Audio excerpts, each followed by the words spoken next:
Dans cette vidéo à destination des administrateurs, je voulais faire un petit focus sur les barres de progression, parce qu'il y en a deux notamment qui m'intéressent moi particulièrement, et qui pourront également t'intéresser. Alors ici je suis sur moodle.org, je vais aller dans téléchargement, et on va simplement aller sur téléchargement de blocs, parce qu'en fait les barres de progression ce sont en fait des blocs tout simplement.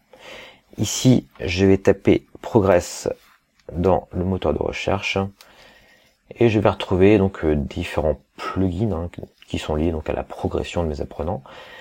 Et par exemple les deux premiers d'ailleurs qui sont Progress Bar et Completion Progress. Donc à première vue on a l'impression que c'est un petit peu les mêmes plugins, mais je vais te montrer un petit peu les différences qu'il peut y avoir entre ces deux plugins. Alors je ne vais pas les installer devant toi, parce que si tu souhaites voir pour rappel comment installer un plugin, eh bien c'est sur l'épisode numéro 16, donc je t'invite à retourner voir cet épisode.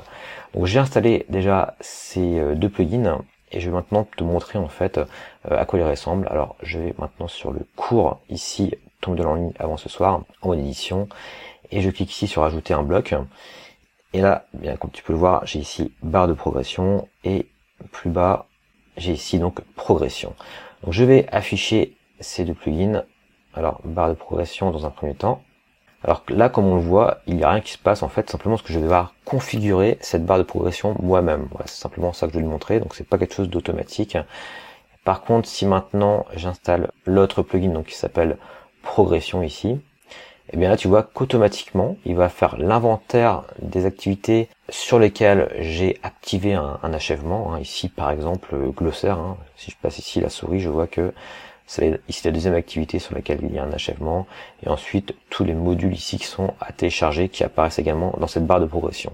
Donc là ici tout se fait de manière automatique, donc à partir du moment où Moodle voit effectivement qu'il y a une activité avec une complétion d'activer, eh bien il va simplement l'ajouter à cette barre de progression, à la différence de l'autre plugin donc ici qui est appelé par défaut barre de progression, qui va devoir se paramétrer cette fois-ci manuellement, et cela je le montrerai notamment dans les tutoriels pour les enseignants.